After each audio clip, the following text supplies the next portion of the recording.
नमो तस्सा भगवतो अरहतो। बौद्ध भिक्षुओं की जीवनचर्या में पिंडपात यानी चारिका का एक खास महत्व है और भिक्षु संघ अपनी जीवनचर्या में आज भी चारिका के साथ ही बना हुआ है। बदलते समय के साथ कुछ चीजें बदली जरूर है।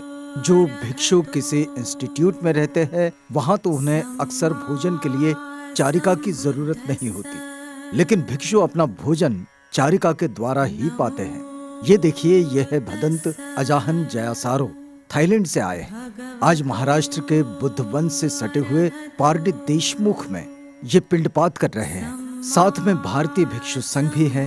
श्रद्धावान उपासक उपासिकाएं यहाँ भिक्षु संघ को यथाशक्ति दान कर रहे हैं। चारिका का ये सुंदर दृश्य काफी दुर्लभ था। बौद्ध जीवन शैली में दान का अपना विशेष महत्व है और दान किसी बीज की तरह है। जो दान देता है वह उसका अच्छा फल भी पाता है। बुद्ध का भिक्षु संघ जनता की सेवा में समर्पित होता है, जनता का मार्गदर्शक होता है, उनका सच्चा मित्र होता है और भिक्षु का जीवन जनता पर ही निर्भर होता है।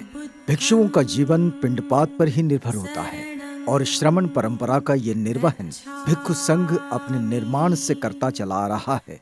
श्रद्धावान उपासिका स्वीटी कामले तथा उपासक रत्नदीप कामले, इनके परिश्रम से ये कुशल कर्म बहुत ही अच्छे तरीके से संपन्न हुआ। महाउपासिका रोजाना कामले तथा महाउपासक डॉक्टर हर्षदीप कामले, इनके सहकार्य से बनते अजाहन जयासारो तथा थाईलैंड के भिक्षु संघ एवं उपासक उपासिका इस छोटे से गांव में आ सके, जिसके कारण गांव के सभी लोग काफी उत्साहित थे। बुद्ध के समय से शुरू हुई परंपरा आज भी कायम है।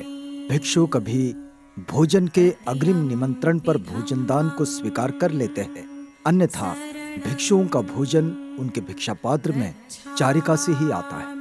चारिका के आखिरी पड़ाव में सभी गांव के लोग इकट्ठा हो गए थे। ये सचमुच बेमिसाल था। Aloka trust Sangh, Buddhist entrepreneurs association, Indian Buddhist union Uposath group तथा पारडी देशमुख काटोल के ग्रामवासियों तथा युवाओं के सहभाग से ये चारिका संपन्न हुई। तथागत बुद्ध की इसी शिक्षा, इसी वचन के सहारे बौद्ध जन इन पूजनीयों के चरणों को धरने वाली धरती पर फूल बिछाते हैं। इस पूजनीय भिक्षु संघ के चरणों में शीश झुकाते हैं, उनका वंदन करते हैं। सिक्खापदं समाधियामि कामेषु मिच्छाचारा वीरमणि सिक्खापदं समाधियामि। यह चारिका तो भिक्षुओं की जीवनचर्या का अंग है, लेकिन बौद्ध उपासक उपासिकाओं के लिए यह एक अवसर है पूजनीयों की पूजा का। तथागत बुद्ध ने महामंगल सूत्र में कहा है, असेवनाच बालानं पंडितानं च सेवना पूजाच पूजनीयानं एतं मंगलमुत्तमम्। मूर्खों की संगति न करना, विद्वत जनों की संगति में रहना, पूजनीयों की पूजा करना, यह उत्तम है, मंगल है। सम्मा सम्बुद्धस्स बुद्धं शरणं गच्छामि धम्मं शरणं गच्छामि संघं शरणं गच्छामि द्वितीयंपि बुद्धं शरणं गच्छामि बुद्ध वन के प्राकृतिक सौंदर्य से परिपूर्ण वातावरण में भिक्षु संघ का सानिध्य बौद्ध जनों को धम्म श्रवण के लिए प्रेरित भी करता है। द्वितीयम्पि संघं शरणं गच्छामि तृतीयम्पि बुद्धं शरणं गच्छामि तृतीयम्पि धम्मं। बड़े ही आदर और सम्मान के साथ उनके लिए भोजन दान करते हैं। संपूर्ण बौद्ध जगत में जहां जहां तथागत के अनुयायी हैं, वे इस अवसर पर भिक्षु संघ जब चारिका करता है तो उनके सानिध्य का लाभ उठाते हुए उस दिन के लिए अष्टशील भी ग्रहण करते हैं और अपने जीवन को बेहतरी की ओर ले जाने के प्रयास में और भी दृढ़ संकल्पित होते हैं।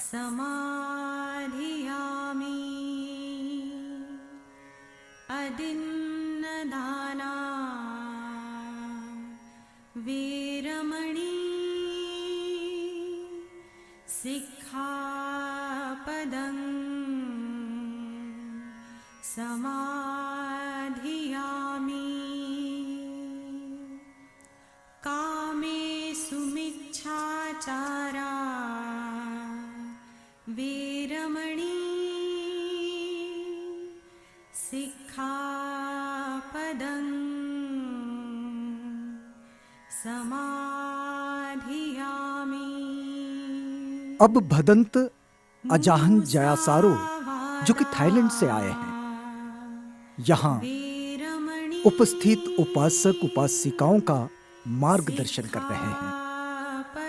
चूंकि भंते अजाहन जयासारो अंग्रेजी में बोल रहे हैं तो उनकी बात स्थानीय भाषा में पहुंचा रहे हैं भदंत विनय रक्षिता।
नमो तस्सा भगवतो अरहतो सम्मा सम्बुद्धस्सा।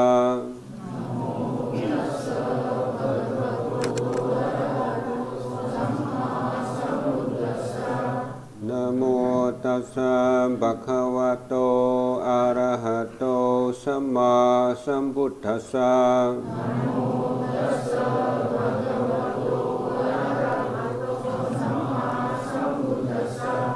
नमो तस्सा भगवतो अरहतो सम्मा सम्बुद्धस्सा।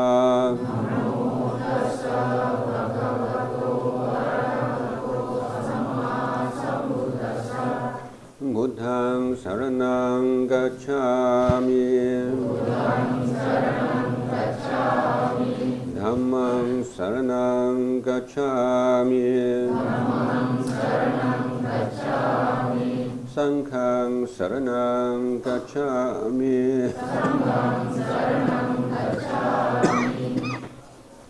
द्वितीयम्पि बुद्धं शरणं गच्छामि द्वितीयम्पि धम्मं शरणं गच्छामि Tutiyampi sanghang saranang gacchami. Tatiyampi buddhang saranang gacchami. Tatiyampi dhammang saranang gacchami. Tatiyampi sanghang saranang gacchami. Tisarana kamanang nititang. Panatipata veramani sikkhapadang samadhiyami.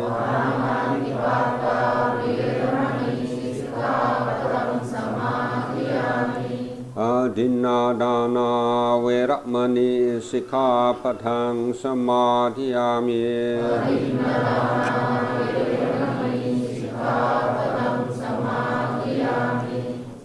Kamesu miccajara veramani sikkhapadang samadhiyami.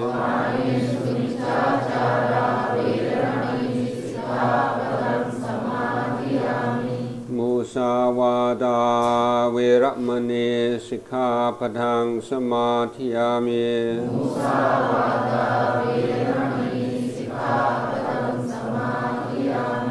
Surameraya majjapamadatthana veramani sikkhapadang samadhiyami.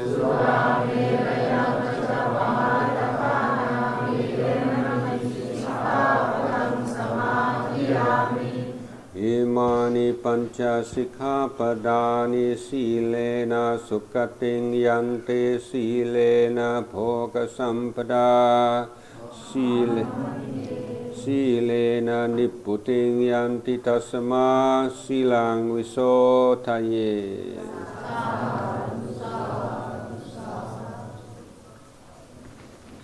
Now on behalf of the monks and the lay devotees, I request Bhante to give Dhamma Desana. Namo tassa bhagavato arahato samma sambuddhassa. Namo tassa bhagavato arahato samma sambuddhassa. Namo tassa bhagavato arahato samma sambuddhassa. Buddhang dhammang sanghang gunuttarang upajjayang namasami.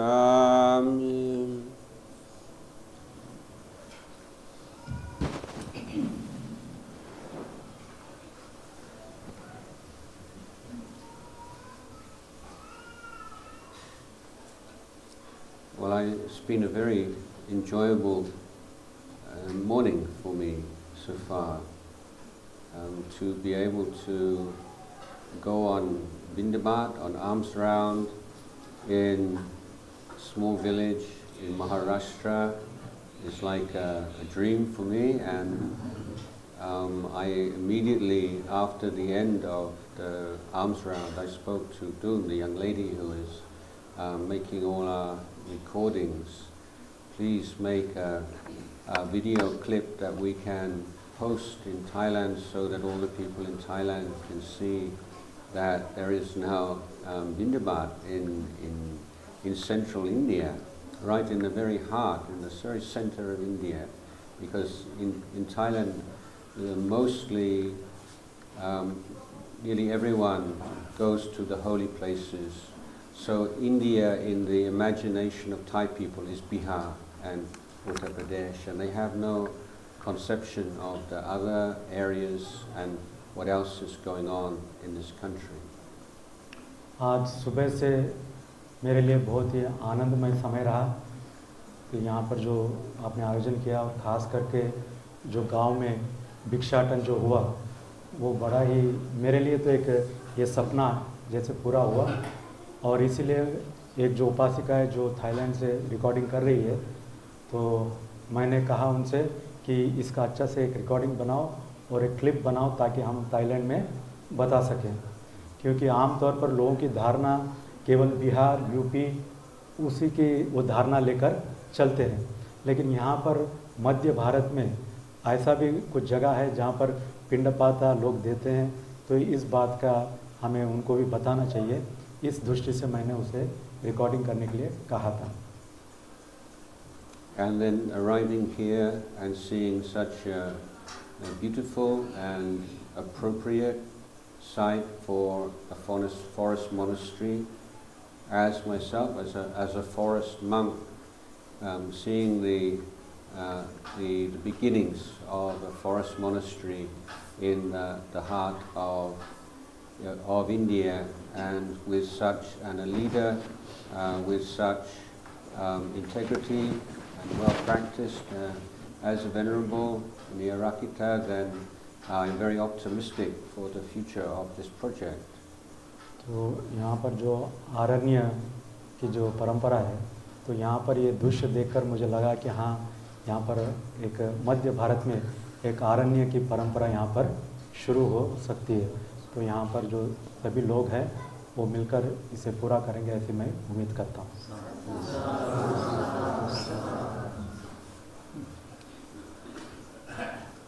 So the Buddha had so much knowledge, and he only chose a very small amount of this knowledge to share with human beings. Buddha के पास बहुत ज्ञान है, ज्ञान असीम ज्ञान है उनके पास, लेकिन वो जो बताते हैं वो थोड़ा ही है। But he did on occasions reveal details of his many past lives before he became a Buddha. लेकिन उन्होंने कुछ ऐसे भी संदर्भ है जहाँ पर उन्होंने बहुत ही विस्तार से चीज़ों को बताया, और ख़ास करके पुनर्जन्म के बारे में भी उन्होंने बताया है।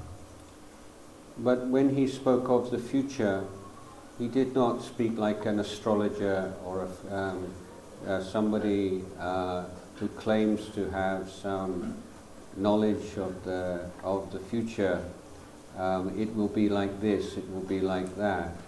No, the Buddha knew that the future is dependent on so many huge number of causes and conditions.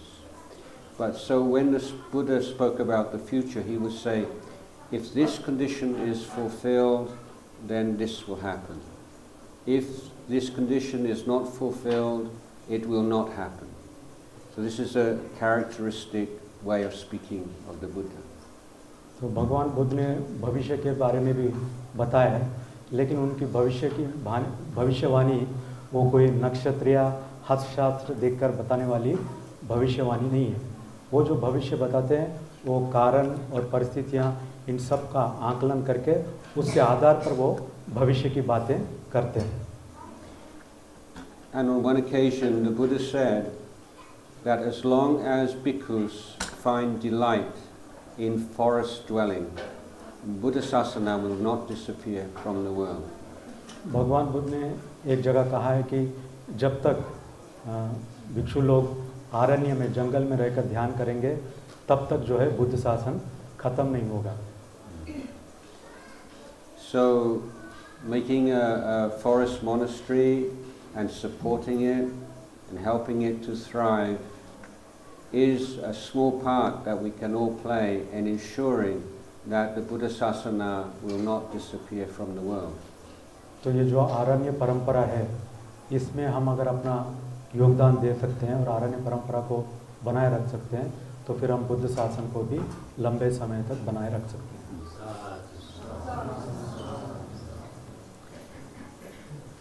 So I will say a little bit more about the monastery in a few minutes, but I would like first to return to Vindabha, Namsara. तो मैं आरण्य के बारे में तो बताऊंगा, लेकिन वो बाद में, पहले मैं उसके पहले जो भिक्षाटन है उसके बारे में आपको बताना चाहूँगा। Firstly, alms round is not a compulsory for bhikkhus. It's not an offence not to go on alms round.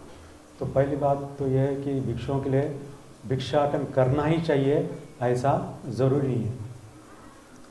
Nevertheless, it is one of the most important features of the bhikkhu life. लेकिन फिर भी ये भिक्षाटन जो है ये भिक्षु जीवन का एक अनमोल अंग है.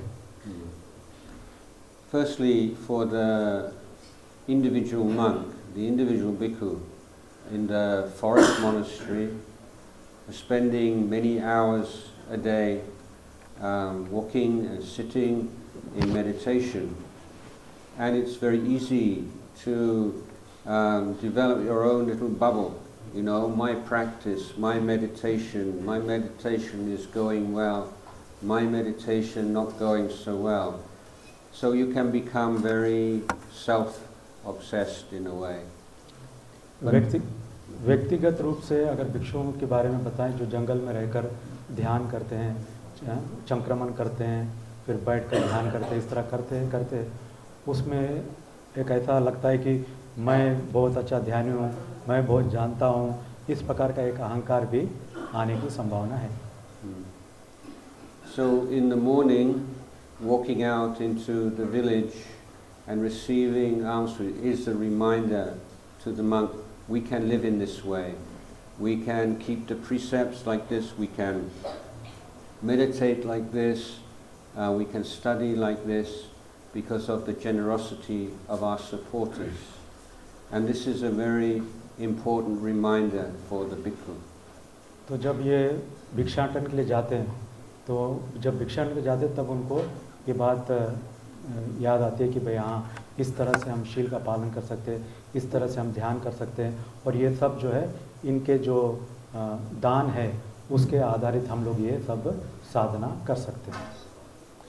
And although on the alms round the monks don't usually speak, they don't smile, there's no contact, they may seem very calm. Sometimes it can be very emotional time for bhikkhu to be confronted with this kindness and generosity and support. तो कभी-कभी जब भिक्षु भिक्षाटन के लिए जाते हैं तो वहाँ पर एकदम सीरियस रहकर, एकदम मौन रहकर, तो ये एक तरह से उनको कभी-कभी असुविधा भी महसूस उनको हो सकती है. ये एक बहुत ही भावुक अवस्था है. But it can also, you can also become part of the monk's meditation. One monk was telling me that he was meditating on the bones, and he went on alms round. He didn't see any people, it was just skeletons putting the food in his bowl all the way through the village.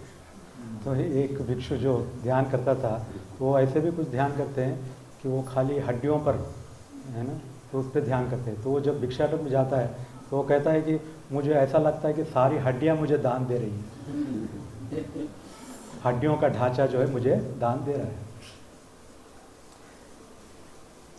So one of the the historical questions is why did Buddhism decline in India? Why did it disappear almost from India? एक ऐतिहासिक एक प्रश्न है कि भारत में बौद्ध धर्म विलीन कैसे हो गया. So there are many different answers to this question, and it's probably a combination of all of them. There was some corruption within the Sangha and within the Buddhist community itself, and then there was the persecution both by Hindu kings, monarchs, and then of course by the Muslim invaders. तो इस बौद्ध धर्म के पतन के कई कारण हो सकते हैं और सभी का अपना अपना महत्व है, ऐसा किसी एक ही हम नहीं कह सकते. उसमें से कुछ कारण ये हो सकता है कि भिक्षुओं के अंदर ही क्या दूषित व्यवहार आ गया हो, और दूसरा कारण ये भी है कि हिंदू राजाओं ने उनका कत्ल किया और उनका शोषण किया, और फिर बाद में जो मुसलमान आए उनका भी उनके ऊपर शोषण हुआ. But one other factor that you may not have considered relates to Vindabad. लेकिन इसमें और एक भी बात है जो आपने सोचा नहीं होगा, वो है भिक्षाटन. Because, for example, in Nalanda, in the great university, in the early years or centuries the monks would still go on alms round every day. But then, I don't know the exact date, but the kings of that country had a lot of faith. He said, you don't need to go on Vindhyabad, waste your time. You know, you just spend your time on your studies, and then you don't have to go out walking and coming back and all. I will provide all the food you need. Don't worry, your duty is to study and to meditate. तो जैसे नालंदा के बारे में आपने सुना होगा, तो उस समय पर तभी भी भिक्षु लोग जो है भिक्षाटन के लिए जाया करते थे, तो ये उनके जीवन का हिस्सा था। लेकिन मैंने ऐसा सुना है, जाना है कि वहाँ का एक राजा था, तो बहुत ही श्रद्धावान था, तो उसने कह दिया कि नहीं, आप भिक्षु लोग पिंडपात करने की ज़रूरत नहीं है, भिक्षाटन पे जाने की ज़रूरत नहीं है, आप विहार में रहिए, ध्यान कीजिए, पढ़ाई कीजिए, मैं सब आपको देता हूँ। So when this change took place, then the monks are not going into the village every day, and then you lose the connection. You know, in our Theravada Buddhism, the monks in your monastery, you see them every day, and they're so close, just close enough physically for you to put food in their bowl. And you, even though you don't speak to them on Vindhyabad, you know, oh, this one and this one, you develop this real warm relationship with the monks, even though you may not ever speak to them. तो जब भिक्षु रोज पिंडपात के लिए जाते हैं, तो भले ही वो बात ना करते हों ज़्यादा कुछ, लेकिन उससे एक संपर्क बनता है, एक रिश्ता बन जाता है। भले आप ना बोले, लेकिन वो देख के अच्छा ये बनते हैं, ऐसा उनकी पहचान भी बनती है और एक संबंध भी बनता है। So when the monks are too separate from the lay people, and they never see each other, then this is very dangerous for the stability of the sasana. लेकिन जब भिक्षु लोग एकदम उपासक उपासिका दायकाओं से एकदम अलग रहने लगते हैं, उनसे संपर्क नहीं रखते, तो फिर बुद्ध शासन के लिए खतरा है। Also, the Buddhists, when they put the food in the bowl, usually the whole family comes, and the small child start to put the food in the bowl. And then with this kind of relationship, then you get the young boy like Sumaid, we met last night in Nagpur. He said, I want to become a monk like you. So there have been, right for 2,000 years, there have been little boys like Sumaid who come into contact with the bhikkhu and say, I want to be like this someday. तो जब कोई भिक्षाटन पे जाता है, तो दायक लोग जब दान देते हैं, तो वो व्यक्ति नहीं, पूरा परिवार भी जुड़ जाता है, तो परिवार का भी संपर्क आता है, और जब परिवार भी जुड़ जाता है तो छोटे छोटे बच्चे हैं वो भी देखते हैं, तो इस तरह से उन बच्चों में भी एक इच्छा उत्पन्न हो जाती है भिक्षु बनने की। जैसे कल रात संगाराम में एक सुमेध नाम का लड़का था, वो कहा कि मुझे भी भिक्षु बनना है, तो इस तरह से बच्चे भी संपर्क में आते हैं, रोज़ देखते हैं, तो उनमें भी भिक्षु बनने की इच्छा उत्पन्न हो सकती है। So for the lay Buddhist, first thing in your mind in the morning, when you get out, you go out, you make some food for the bhikkhu or for the sangha, and then you stand outside your house and you say hello to your neighbor. It's very nice, and then wait for the monk to come, and you start off the day with an act of generosity. This is a beautiful way to start your day before you go to work. इस तरह से जब भिक्षु भिक्षाटन करते हैं, तो गृहस्थियों के लिए, दायक के लिए बहुत अच्छा है कि वो हमेशा याद रखें सुबह सुबह हमें उठना है, दान तैयार करना है, खाना तैयार करना है, और फिर भिक्षु का इंतज़ार करें कि कब भिक्षु आएगा, देंगे, तो सब खड़े रहेंगे, तो फिर जो आपके पड़ोसी है उनको भी आप कहेंगे हेलो कैसे है, क्या है, उनसे भी बातचीत होगी, तो इस तरह से एक संस्कार बनेगा। And so all the villages in the Buddhist country like Thailand, they always is our monastery. It's not the monk's monastery. The monastery belongs to the community. And every time that they put the food in the monk's bowl, they say, I am contributing. I am a part of this. I am supporting this. Look, I put food in the bowl every day. तो इस तरह से जब भिक्षु रोज भिक्षाटन करते हैं, और तो जो दायक लोग हैं उपाध्याय, उनको भी लगता है कि ये हमारे बनते हैं, ये हमारा विहार है, इस तरह से मेरा अपने की जो भावना है वो उत्पन्न हो जाती है। One more interesting historical point, Cambodia. Cambodia was, or the Khmer Empire was the largest empire and force in Southeast Asia for hundreds of years. And it was Hindu. And then towards the end of the time, they converted to Mahayana Buddhism. And then right at the end, after some time, after the Khmer Empire had started to weaken, they converted from Mahayana Buddhism to Theravada Buddhism. So it's very interesting, this movement from Hindu to Mahayana to Theravada. तो जहाँ तक Cambodia आपने सुना होगा राज्य, तो उस Cambodia में खेमेर का राज्य था। तो वो खेमेर जो है वो हिंदू राजा था, तो उसके बाद वो महायानी हो गया, और फिर महायानी थे, फिर बाद में वो लोग थेरावादी हो गए। तो आज हमको थेरावादा देखने को मिलता है। And so the scholars say the reason is that the Mahayana monks became too close to the royal family and the rich people in the country, and just doing ceremonies in the cities. But the Theravada monks, they were just walking through the countryside, Charika or Tudong, and they put out and they stay under a tree, and local people come and speak with them. And they're going on alms round every day, and so they create, if we say, grassroots revolution.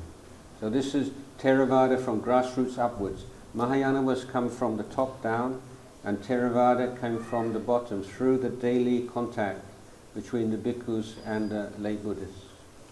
तो ये महायाना खत्म होकर Theravada कैसे वहाँ पर बढ़ गया, तो उसकी एक अच्छी रोचक बात है कि महायानी लोग जो है वो हमेशा अमीर और ऊंचे लोगों से संबंध रखते थे, और शहरों में कार्यक्रम करना इस तरह से उनका चलता था। तो ये खाली ऊंचे लोगों के लिए एक तरह से धर्म बन गया था।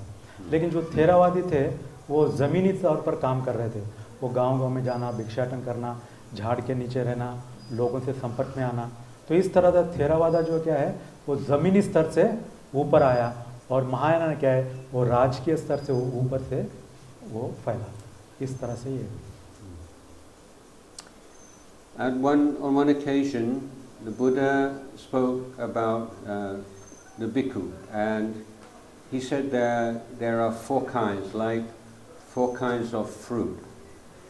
भगवान बुद्ध ने कहा है कि भिक्षु चार प्रकार के होते हैं, जैसे चार प्रकार के फल। So one kind of fruit is rotten inside and rotten outside.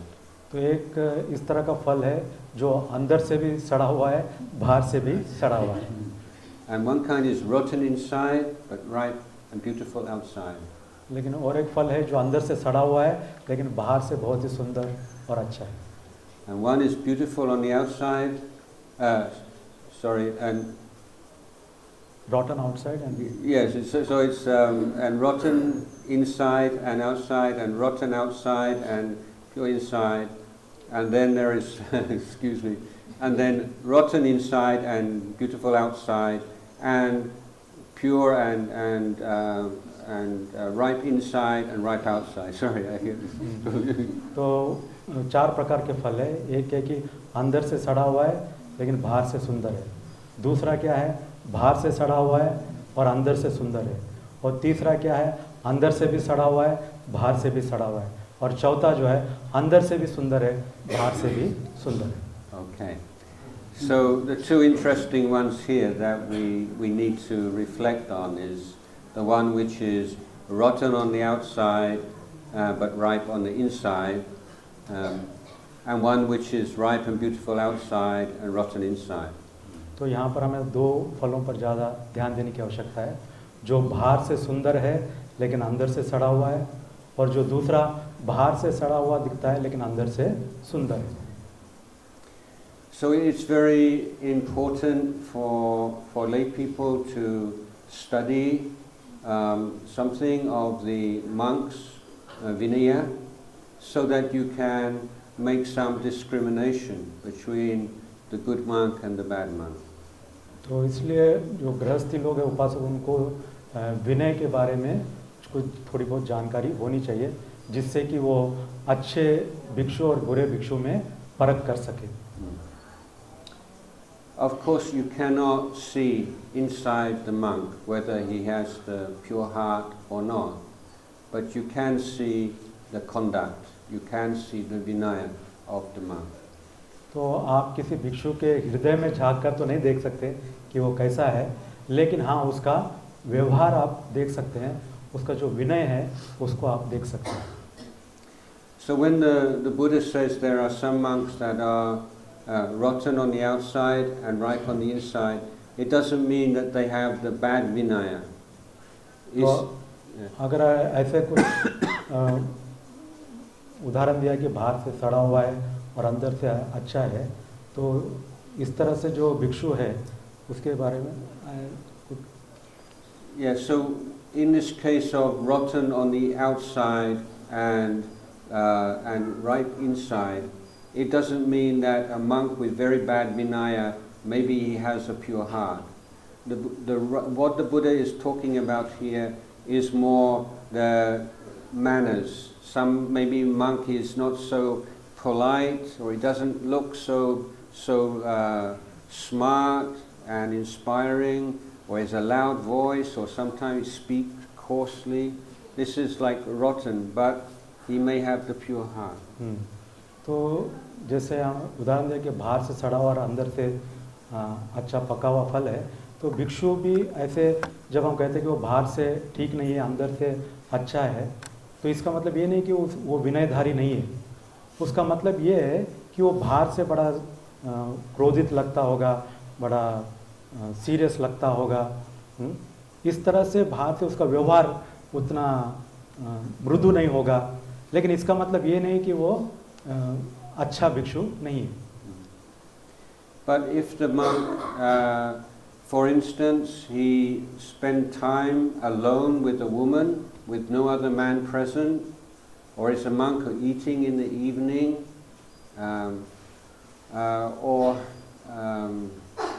those two examples. Or no, the other one is he requesting donation and requesting money from you. These are all indication of a rotten monk who is also rotten inside. लेकिन अगर मान लो कोई भिक्षु अकेले में किसी स्त्री से बैठकर बात करता है या फिर रात को खाना खाता है, तो इस तरह से और पैसे मांगता है दान के रूप में, तो इस तरह से अगर ये चीज़ें मांगता है तो फिर वो अंदर से भी सड़ा हुआ है, बाहर से भी सड़ा हुआ है। If a monk asks you for money, he is breaking his rule. अगर कोई भिक्षु पैसे मांग रहा है तो फिर वो अपना नियम तोड़ रहा है। So do not feel an obligation to give him money. तो इसलिए वो पूछ रहा है, इसलिए आपको देना ज़रूरी नहीं। So in Bodh Gaya and in the holy places these days, many fake monks. So why would they want to be a fake monk? Because people give them money. तो अगर आप बुद्ध गया उधर जाएं तो आपको दिखेगा ये नकली भिक्षु आपको दिखाई देंगे जो पैसे लेते हैं। तो ये नकली भिक्षु नकली क्यों बन रहे हैं? क्योंकि उनको पैसा मिलता है, इसलिए वो नकली भिक्षु बन रहे हैं। So this in monasteries, and then these are the ones that we have to always be very careful, the relationship between the monks and the women, and monks and money. तो इसलिए इन दो चीज़ों का ख्याल रखना है कि भिक्षु और स्त्री ये संबंध और भिक्षु और पैसा ये दोनों पर नज़र रखने की आवश्यकता है। So for as a lay woman, then you should never try to speak with the Bhante when he is alone. He always has to have another man present before you can speak with him. तो कभी भी ये ख्याल रखें कि किसी भिक्षु से कोई स्त्री अकेले में न मिले। जब आप उनसे मिलना चाहते तो और एक भी व्यक्ति वहाँ पर होना चाहिए, लेकिन अकेली स्त्री कभी भी भिक्षु से नहीं मिलना चाहिए, एकांत में कम से कम। And there are correct ways to offer donations and money. For example, on this trip, Kun Anish, he is the steward. And that means that if anyone wants to offer money to me, I say I cannot, but this man is my steward. I cannot say give the money to the steward. This would be offense, but I can say he is my steward. तो पैसे लेने का भी भिक्षु को एक सही तरीका है, वो ये है कि अगर कोई जैसे मुझे पैसे देता है तो मैं कहता हूँ कि मेरा जो कपिया है उसको पैसे दीजिए, है ना, तो इस तरह से कहना चाहिए. So I'm confident in your honesty and your sincerity in participating in this project, but you also should always be thinking, what is somebody who doesn't like us, or someone who is an enemy, how could they twist what we are doing in the wrong way? So you don't want to give even the smallest amount of opportunity for someone to spread bad slander about the monastery or the people involved with the monastery. And here the money one is number one, most important for the lay committee. You can ask the Thai people, so many monasteries in Thailand with scandal with money. People start off with good intention, but without the auditing and the check and balance, after a while the greed can take over the mind of people and can cause big problems.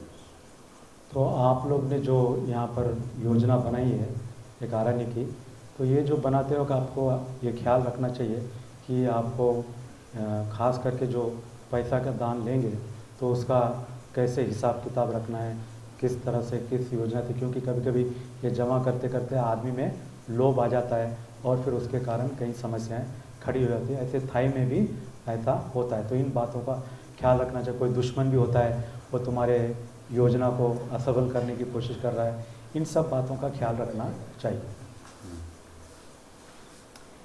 So there are two main kinds of things, areas of life that people quarrel about. One is the world of greed and sensuality, and the other is the area of views and opinions and beliefs. तो दो स्थान है जहाँ पर अक्सर क्या लड़ाई या विरोध होने का संभावना है. वो ये है कि एक तो है लोभ और काम वासना, और दूसरा है अपनी सोच, अपनी दृष्टि. So in groups of good people trying to do some good thing for themselves and for community or for their religion, is the second kind of topic, which is the cause of most disharmony. The attachment to your own views and opinions and beliefs. तो खास करके जो अच्छे लोग हैं और जो अच्छा काम करते हैं, ये दूसरे क्षेत्र में आते हैं जहाँ पर अपनी दिट्ठी अगर बनाकर बैठे हैं तो वहाँ पर समस्याएं उत्पन्न हो सकती हैं. अच्छा तो काम है, लेकिन दिट्ठी अपनी रही तो उससे समस्याएं उत्पन्न हो सकती हैं. So one of the most dangerous, poisonous feeling you can have in your mind is, I am right. I know I'm right. तो सबसे खतरनाक और जहरीला इस चीज़ में ये है कि मैं ही सही हूँ, मैं जो कहता हूँ वही ठीक है. Why are people so stupid? Why can they not see that I am right? तो लोग इतने बेवकूफ़ क्यों हैं? Why are they so blind? वो इतने अंधे क्यों हैं? They are quite intelligent. They have university degree, but why are they so stupid about this? कहने को तो बहुत पढ़े लिखे डिग्रियां हैं, लेकिन फिर भी इतने मूर्ख क्यों हैं? So if you are a very confident person, then we have a mantra, this thing that you can recite. It's a very holy mantra. And whenever you're in a meeting, you can just recite this in your mind. Maybe I'm wrong. Maybe I'm wrong. Maybe I'm wrong. तो जो लोग बहुत ही अपने आप पर बहुत ही विश्वास रखते हैं कि मैं ठीक हूँ, मेरी बात ही सही है, तो उनके लिए एक मंत्र है जो वो हमेशा रटना चाहिए, याद करना चाहिए। वो क्या है? वो ये है कि मैं गलत हूँ, मैं गलत हो सकता हूँ, मैं गलत हो सकता हूँ, इस तरह से वो सोचना चाहिए। So keeping a humble heart is very important in working for the common good. तो विनम्र हृदय होना बहुत ज़रूरी है जब आप दूसरों के लिए काम करते हैं। So if you have your sense of self-respect or your prestige, your status as a person, as a Buddhist, you tie that too tightly to one particular opinion or view, then even when you find out you are wrong, you can't let go, because it's not just a view, it's you, it's your person, it's your status in the community which is in danger. तो अपने आत्मसम्मान के नाम पर या अपनी किसी सामाजिक प्रतिष्ठा के नाम पर इस तरह से दिट्ठी बनाकर उससे हम बंध जाते हैं और उससे चिपक जाते हैं। So this is something I will advise you to consider and to investigate. I also want to talk about big long-term projects like this, and learning how to enjoy every stage of it. So you have beginning stage, you have beginning, middle of the beginning, end of the beginning. You know, it's so many different stages. But if your mind is on, the end result, then you won't have any joy and peace for years. You know, you think, when it's finished, when we have this, then I will be so happy. It's too long. You may die before that happens. Yeah. Who knows? It's possible. I don't want you to die, but you should know it's a possibility. So find some joy in every step of the path, not only in the goal. तो मैं कुछ आपको ये लंबी योजनाओं के बारे में बताना चाहता हूँ, जैसे यहाँ पर अब होने वाला है। तो लंबी योजना में कई स्तर है, शुरुआत का स्तर है, फिर मध्य का स्तर है, और मध्य का स्तर, फिर अंत में फिर वो स्तर है। तो इस तरह से जो भी योजनाएं होती है, उस लंबी योजना में खुशी खुशी मन से वो कार्य करना चाहिए। तो वो हर पल आपको खुशी मिलनी चाहिए। लेकिन अब खाली लक्ष्य को ही देखें कि वो जो लक्ष्य मिलेगा वो होगा 10 साल बाद हो गया, तो वो खुशी नहीं देगा, वो एक तनाव भी उत्पन्न कर सकता है। तो लंबे समय तक किसे पता हम रहे ना रहे, लेकिन मैं तो उम्मीद करता हूँ कि आप लोग रहेंगे। तो ये लंबे समय तक खुशी अगर बनाए रखना है तो हर पल में खुशी ढूंढना है। खाली वो कार्य होने के बाद ही खुशी मिले ऐसा ज़रूरी नहीं है। So if you compare with maybe with classical music, with sitar raga, so you're listening to the raga, you're not looking at your watch all the time saying, when is this going to be finished? Why is it so slow? जैसे आप लोग कभी शास्त्रीय संगीत सुनते होंगे, तो जब शास्त्रीय संगीत सुनते हैं तो आप हमेशा अपनी घड़ी को नहीं देखते कि ये इतने धीरे क्यों चल रहा है, ये कितना धीरे चल रहा है, कितना समय लेगा, ऐसा तो नहीं सोचते। वो धीरे है तो भी आप उसका आनंद लेते हैं। So enjoy this process, just like you enjoy a piece of music. तो ये योजना के जो प्रक्रिया है उसका भी आनंद लो। So that when in the years to come, when everything is built, and then you can look back on the early days and feel very proud and happy of all that you contributed. तो जब लंबे समय के बाद जब आपकी योजना पूरी हो जाएगी, तब आप पीछे पलट कर देखेंगे तो आप बड़े आनंदित महसूस होंगे, खुशी आपको महसूस होगी। So as the Buddha said, the first noble truth, life is a bumpy road. तो पहला जो भगवान बुद्ध ने जो आर्य सत्य बताया है, वो रास्ता जो है बड़ा उबड़ खाबड़ रास्ता है। And so the Buddha did not give a blessing, may you have a smooth road. The Buddha's blessing is, may you have a smooth ride over the bumpy road. तो भगवान बुद्ध ऐसा आशीर्वाद नहीं देते कि एकदम आपका रास्ता बड़ा ही सुखदय हो। भगवान को तो ये आशीर्वाद देते उबाड़ खाबाड़ रास्ते पर आप सुखी हो चलते।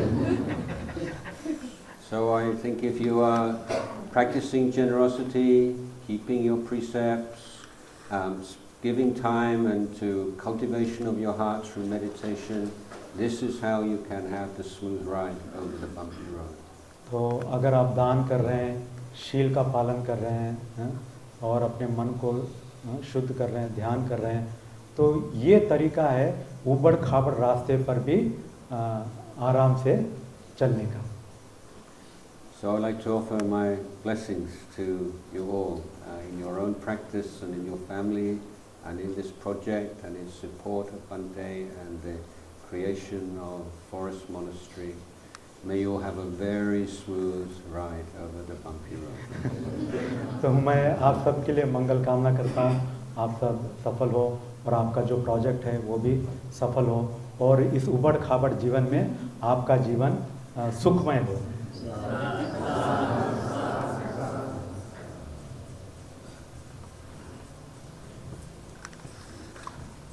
तो अगला कार्यक्रम क्या है? कुछ आप लोगों को देना है क्या? देने वाले आप दान देने वाले आप दे सकते हैं।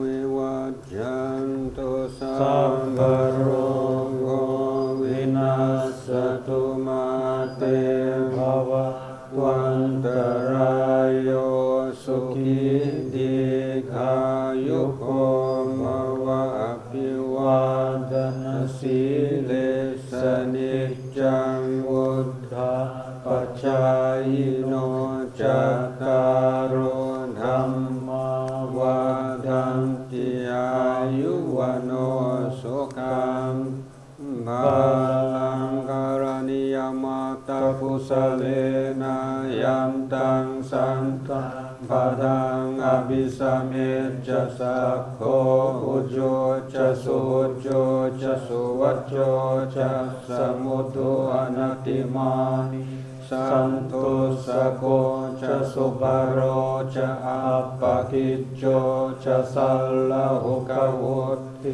santindriyo ca nipako ca appagabho kulesu ananugitto naca kutkang samacare kinciyena vinyo pare upavadeyo Sukhino va khemino hontu sabhe sattam bhavantu sukhitatta ye kechipana bhuta titasavata varava anavasesa dighava ye mahanta va majjimarasaka anukatula ditava ye ca adita ye ca dure vasanti avidure bhutava sambhavesiva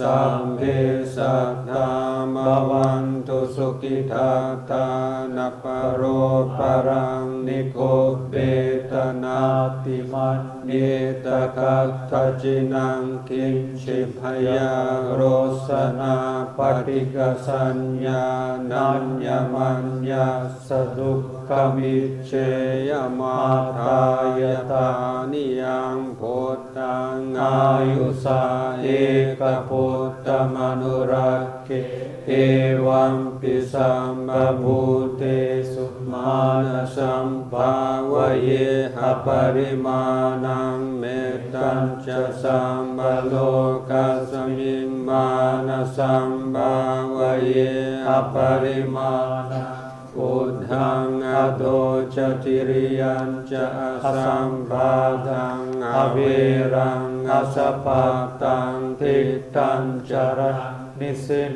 โนวาสยานโนวายาวตัสสวิกตมิทโธเอตังสติงอดิเตยะพรหมเมตังวิหารังอิตมาหุติทินจะอนุปกัมมศีลวาดัสสเนนะสัมปันโนกามิสุวินัยเกตะนาหิจาตุกัปปะเสยังปุณเรติติมหาการุณิโกนาโตหิตายสัพพปานินาภูเรตวะปารมิสัมมาปัตโตสัมโพธิมุตตมังนาสัจจวัจเจนะโอทุเทนจยมังกลังชยันโตโพธิยามูเล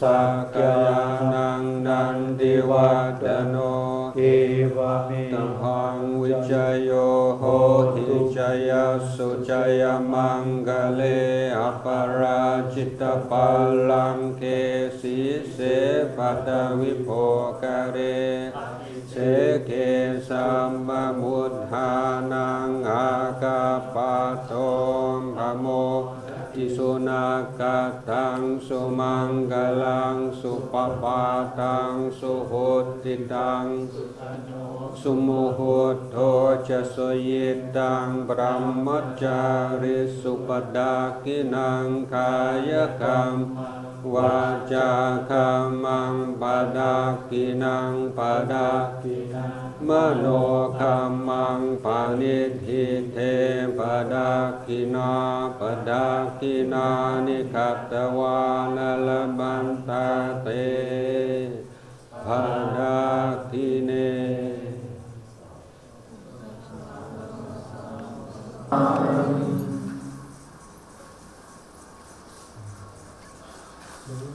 रास्ता बनाइए और आप लोग वहाँ पर जाकर ठहरे मूसावादा वीरमणि सिक्खापदं